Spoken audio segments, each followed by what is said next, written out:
Une de mes manières de voir l'architecture, c'est surtout qu'elle soit vivante, pas trop statique, qu'elle vive, qu'elle vibre et qu'elle exprime la vie qui est à l'intérieur. Oui, je me suis tournée vers l'architecture au départ parce qu'elle allie beaucoup de facettes de la vie humaine et elle allie aussi bien le rationnel, le monde du rationnel que le monde sensible, même la poésie. Et j'ai eu ce plaisir un peu toute ma vie de me promener dans des villes du monde entier et de voir que l'architecture est une concrétion de ces cultures, de ces multiples facettes de la vie des humains et j'ai envie d'y participer. C'est-à-dire que chaque projet amène une pierre supplémentaire et un plaisir de ville, un plaisir de quartier, un plaisir même d'un espace. Donc la salle de spectacle de sport à Dole est un projet, donc c'est ma ville d'origine, c'est comme ça que j'ai quitté Jean Nouvel, il y avait un concours dans ma ville, je l'ai fait, je l'ai gagné et j'ai monté ma structure. Voilà, donc il n'y a pas eu à tuer le père, c'est juste une évolution naturelle. Et effectivement, cette expérience m'a permis de gagner un concours à Dole, dans le Jura, où il était question de construire une salle transformable pour la musique, le théâtre, le congrès ou le sport. Et on a été choisi, je pense, j'ai été choisie pour deux raisons. Pour mon inclusion dans le site et ma réponse face à cette ville minérale, végétale, avec un patrimoine ancien extraordinaire dans un site naturel.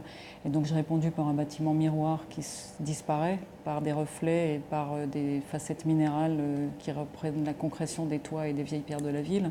Et ensuite parce que l'intérieur a répondu aux besoins du programme qui était d'être flexible. On peut dire qu'à Perpignan, c'est un petit peu la même chose, ce rapport entre l'extérieur et l'intérieur, c'est-à-dire que le théâtre dit de l'archipel, on a répondu avec Jean Nouvel, avec qui je suis associée sur ce projet-là, par un archipel de théâtre, c'est-à-dire une multitude de petits bâtiments qui expriment le programme lui-même à l'échelle du quartier dans lequel il s'insère, et donc en liaison sans être imposant dans la ville. Donc c'est un archipel de théâtre qui est une collection d'objets insolites. Donc là, vous voyez le grenat, c'est la salle, parce qu'en fait, en Perpignan, on a du grenat. Et par rapport à des besoins d'une ville d'être justement intime pour le théâtre ou plus ouvert pour des spectacles qui touchent une plus grande population, on a fait une salle aussi diaphragme qui, à l'aide d'un rideau amovible, peut passer de 600 à 800 à 1200. Donc il y a toujours cette réponse urbaine et cette réponse plus intime à l'idée de l'expérience de la personne elle-même dans un spectacle. On peut dire qu'on est allé au bout de cette, pas au bout, mais en fait encore une étape supplémentaire pour la Philharmonie de Paris, où je suis aussi associée avec Jean sur la salle de concert.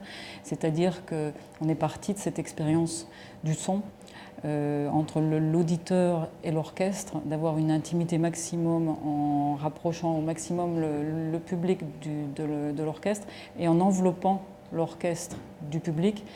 Donc si vous voulez, on essaie d'en faire un outil qui pourra aussi permettre de la création musicale du XXIe siècle en fait, qui permet de jouer les répertoires classiques, mais aussi de pouvoir créer de nouvelles œuvres dans cet espace. Et cette flexibilité du sol peut le permettre. On voit bien qu'on peut mettre des musiciens un peu partout et du public un peu partout et avoir d'autres configurations. Et le 20e, je pense aussi, répond à un besoin d'un quartier d'avancer, d'avoir une dynamique pour le 21e siècle, et à un besoin donc d'augmenter une capacité de bus, donc des choses très rationnelles, et en même temps d'amener de la poésie, cette réponse très rationnelle d'augmentation de bus, de mettre des bureaux pour que le dessus paye le dessous, mettre une crèche-collège qui répond à des besoins de ce quartier, d'avoir des équipements publics, mais en même temps de faire grâce à la couleur, grâce au dessin du bâtiment, à des failles, créer un grand jardin, de répondre à ces besoins et amener une touche supplémentaire qui fait qu'ensuite on a un plaisir de ville, je l'espère. Donc c'est des projets extrêmement complexes.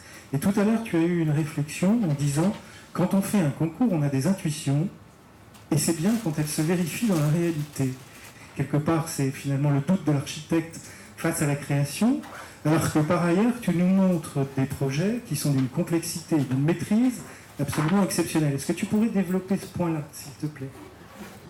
Moi, je pense que n'importe qui a une feuille blanche qui commence et une intuition, il n'est pas sûr jusqu'à la réception, à la réalisation. Donc on a toujours ces intuitions, c'est inscrit dans l'imaginaire, ça répond à une réalité, c'est un imaginaire, une volonté assez forte, puisqu'en fait on est avec toutes ces équipes qui le soutiennent.